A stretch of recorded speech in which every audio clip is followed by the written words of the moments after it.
যে সমস্ত বাবা মা নিজেদের তরুণ এবং কিশোর সন্তানদেরকে 31 নাইটের এই উন্মাদনা করতে সহযোগিতা করেন, অনেক বাবা মা আছেন নিজে হয়তো নামাজ কালামও পড়েন, অথচ তার সন্তান বিপদগামী হচ্ছে, অপসংস্কৃতির দিকে পা বাড়াচ্ছে, কিন্তু তিনি দেখেও না দেখার ভান করছেন, বুঝেও না বুঝার ভান করছেন, বরং অনেক ক্ষেত্রে সন্তানকে টাকা দিয়ে তার এই অপকর্ম করতে সাহায্য করছেন। মনে রাখবেন, প্রত্যেকটা আতশবাজি বহু প্রাণীর বদদোয়া, বহু প্রাণীর ক্ষতি, বহু মানুষের ক্ষতি, অনেকের কষ্টের কারণ। আপনি অগণিত মানুষের প্রতি যে জুলুম করছেন, এই জুলুমের প্রতিকার করবার সুযোগও দুনিয়াতে পাবেন না। আপনার এমন একটা উৎসব, যে উৎসবের পেছনে কোনো যৌক্তিক গ্রাউন্ড নেই, যে উৎসব বহু মানুষের কষ্টের কারণ হয়, আবার যে উৎসবে অর্থের অপচয় হয়, যে উৎসবে ভোগবাদের চর্চা হয়, যেটাতে নৈতিকতার এবং আদর্শের কবর রচনা হয়, সেই সংস্কৃতি কিভাবে একজন তরুণ,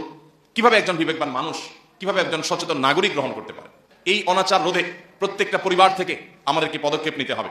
আমাদের সন্তানদেরকে বোঝাতে হবে, তাদেরকে কাউন্সেলিং করতে হবে, তাদের বিবেকের কাছে প্রশ্ন তুলে দিতে হবে, ছড়িয়ে দিতে হবে। তুমি এই 31 নাইট উপলক্ষে আতশবাজির জন্য যে বাজেট আছে তোমার, আমোদ ফুর্তির জন্য যে বাজেট আছে তোমার, সে বাজেট দিয়ে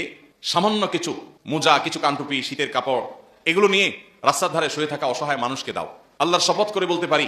তোমার আতশবাজি তোমাকে যদি একটু আনন্দ দেয়, তো এই গরিব অভাবী মানুষগুলোর গায়ে উষ্ণতা ছড়িয়ে দেওয়ার কারণে তুমি এর চেয়ে বেশি আনন্দ পাবে।